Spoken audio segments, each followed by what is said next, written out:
Hey kiddos, thanks for joining me for episode 2 of Chronicles and Collecting. We're going to take a look at Soul of Chogokin GX48K Big O with the option set. So figure-wise, so this is a combination of both the original figure, the 48K, and the option set. They originally offered separately, and then a few years later, Bandai kind of put them all into one package. This version of the figure came out a few years ago now, and it retailed for 23,760 yen, so a little bit under $220. It's long since out of print, so I had to buy one of these guys on eBay. You can see the box a little dinged up here or there, but I paid close to double that, which is unfortunate, but I'm a really big fan of Big O. So Big O is an anime by Sunrise. It came out in 1999 with the first season of 13 episodes.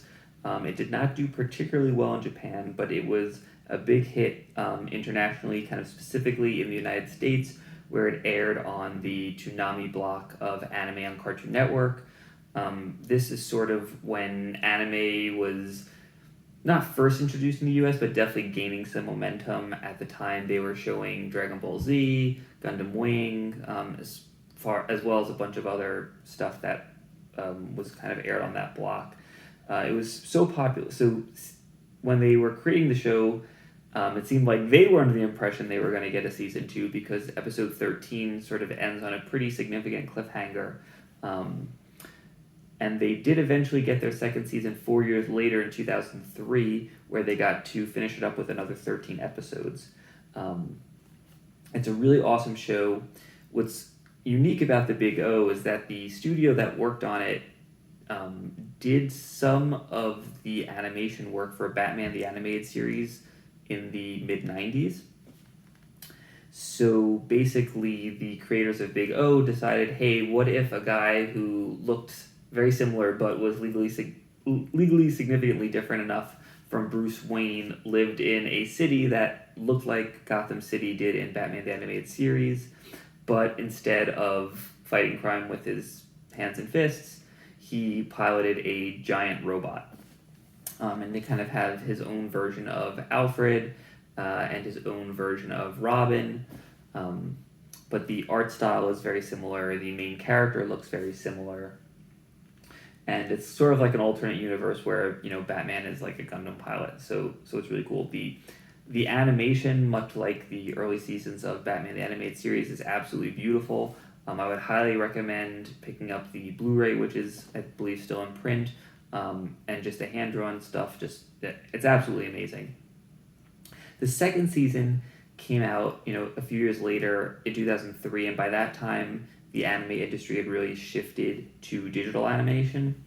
So it looks fine, but it doesn't look anything like the hand-drawn stuff of season 1. Unfortunately, that era, the kind of early to mid-2000s, was when anime was done digitally, but not in high definition. So a lot of that stuff doesn't really look too great on Blu-ray. I would say that the Big O Season 2 Blu-ray does not look bad, especially not compared to some of the other stuff from that era.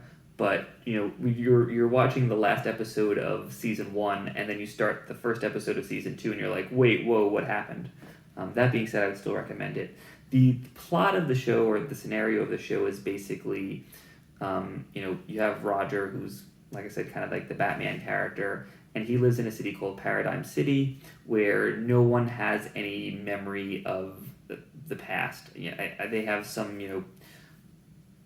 period of time, in the recent history that they all remember, but there was sort of some big calamity which kind of separated them from everybody else on the earth. They're kind of like surrounded by a big desert, and they don't really know what's past the desert, and they don't really have any interaction with that. Roger is kind of the chief negotiator in the city, so he gets himself into a lot of trouble, and then typically gets out of trouble by piloting the Big O. And it seems like, at least initially, no one seems to be particularly aware of the fact that he pilots the Big O, even though he doesn't really do much to keep it a secret. which is interesting that they kind of tried to do the secret identity thing, which I don't think is as effective when you're piloting a giant robot versus, you know, kind of driving a black car. But yeah, so why don't we take a look at this? Take a look at this figure.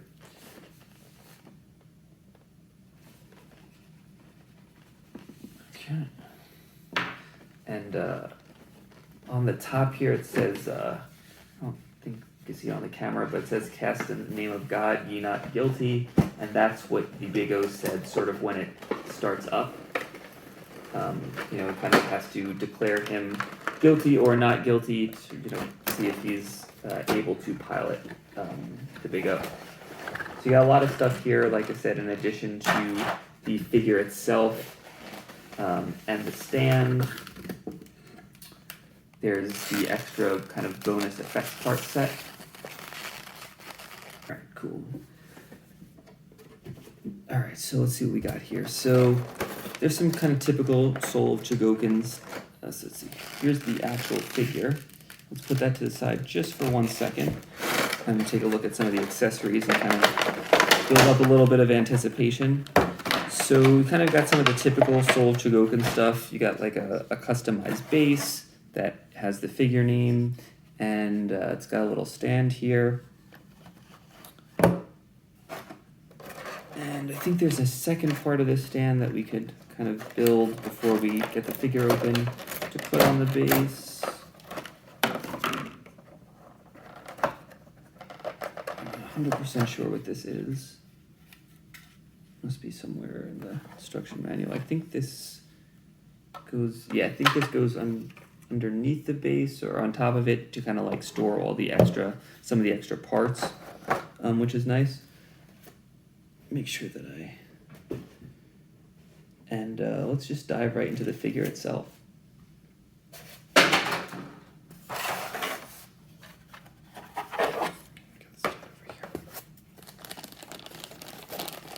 You know, kind of as always with the Chogokin line, the packaging is amazing. You know, you're paying a premium, but you're really getting it as far as the presentation.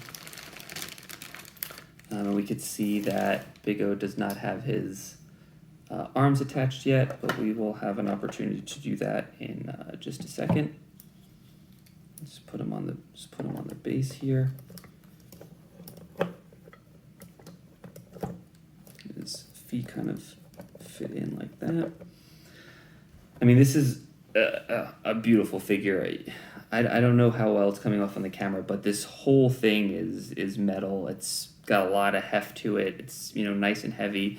You just see the detailing work, you know, on the feet, on this. I mean, obviously, this is not the most intricately, you know, designed suit. You know, there's a lot of just, you know, areas where it's, you know, just the, you know, just the material that it's made out of. But you could see all this stuff, which is kind of like, you know, sculpted right on.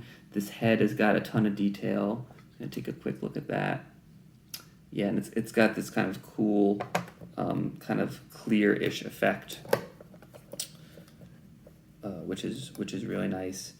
I'm going to take a stab at attaching these hands. So there's basically two different set of hands, there's two sets of arms, and then in addition to the sets of arms, you kind of have this other accessory piece right here that has all of the weaponry for his special ability that he uses, which is, you know, kind of firing these missiles. You got a few different heads here.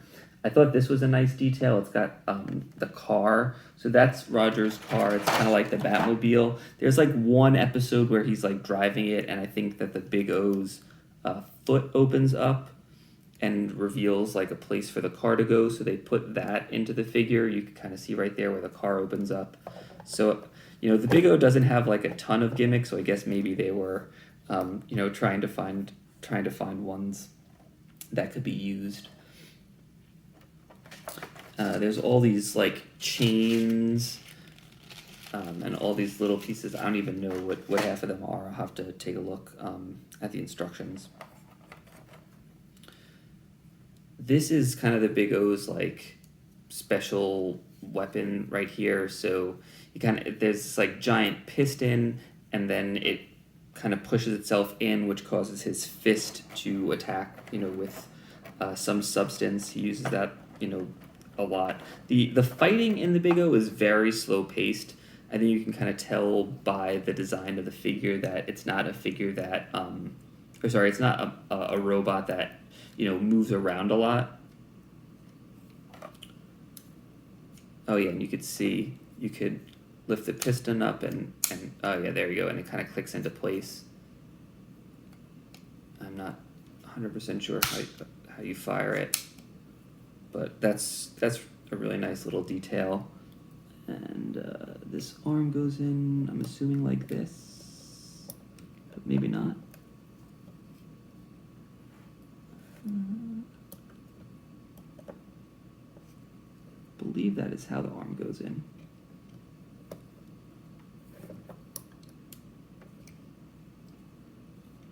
All right, I'm going to pause the video.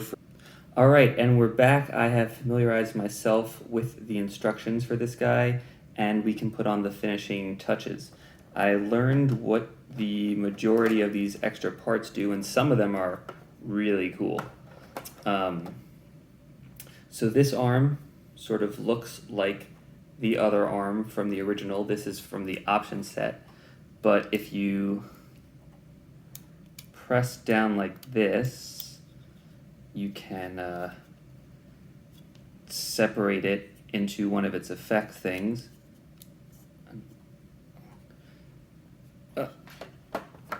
Which we got over here, already completed. So you can see it kind of opens up, and it reveals this like bigger gun that has this like cool shooting effect. This one's a little sideways. That's cool. It has, you could do it on both arms. I'm just going to do it on one. And you could take this extra base here attaches to the back of this base, like this. And you could put all the extra like lighting pieces and stuff like that behind it, and do some cool stuff. For the sake of saving space on my display shelf, I am not going to do that, but you kind of get the idea. Also, you could see that this opens up here so that the car can drive in and drive out. It could do it on both legs as well. Basically just so much ridiculous stuff that this figure does. Another thing that is pretty wild, actually no, yeah. This opens up to reveal over here. There's some effect parts that like do like a missile firing. You could just push that guy back in. I'm going to take this off in a minute anyway. If you want to, I feel like I'm just going to scratch the figure if I try to do that, but you could actually open this up and reveal the cockpit. It doesn't actually do anything, but that's just sort of like the level of detail that we are dealing with here. It's also got these like cool chains. To access those, it's a little bit trickier. You take out these little pins here. I don't know where I'm gonna put all this stuff, but that's a problem for the future, I suppose. So you take out these little pins. But I mean, you could just see, just like no expense was spared, and just like, I mean, whoever designed this figure just ran wild with it. You could tell they were just like a super big fan of the show, and just had like a lot of passion for making a cool figure, which is exactly who I would want making, my incredibly overpriced figures. It's 2 down.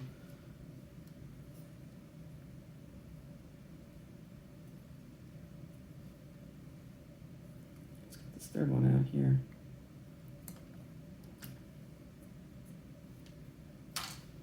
And but yeah, so it's just got, I mean, it's just a really solid feeling figure. It's got to be, if not all, almost all metal.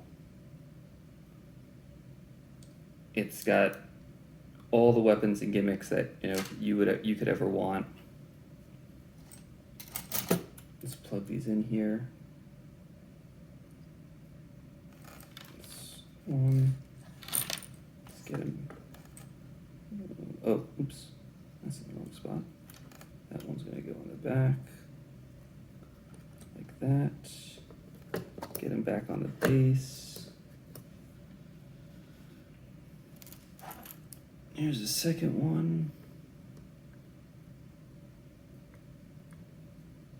Get it back in here. I'll probably take these guys off. You get just these little like plastic things on here for when you're packaging him.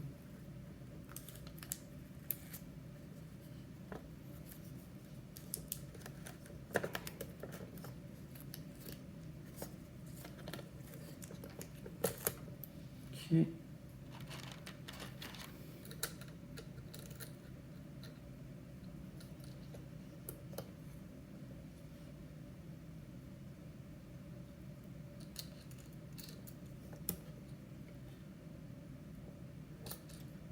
You get the point.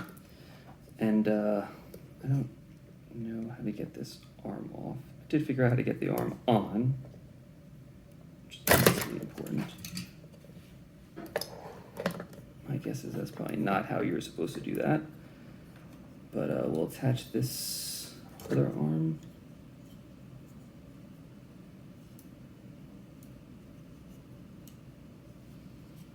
So to get the arm in, you kind of got to do it at like a little bit of an angle.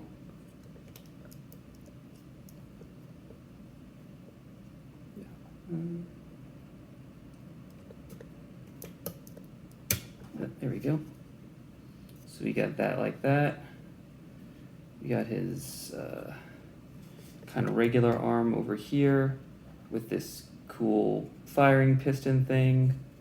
We got this one with his giant attack. We got a little spot here for his car to drive in to its thing, and we got these chains kind of holding him in place, you know, preventing some sort of cataclysmic event. So yeah, that's Big O. Really cool figure. I have nothing but great things to say about it. A little hard to maneuver, but with maybe about 20, 30 minutes, maybe a little bit less of going through the instructions, you can kind of figure it out, and it's not too bad. So thanks so much for joining me for this episode. Give a quick sneak preview of what we're going to see in the next episode, and that, let's move this guy out of the way so you could actually see it. And that's going to be the RX-78-2 Gundam and the MS-06 Zaku 2 from the original Gundam, Mobile Suit Gundam 79. I'm also going to do a little bit of a primer on Gundam and specifically Universal Century Gundam, which is where these two guys are from. Thanks so much. Check out the other videos on the channel and keep collecting.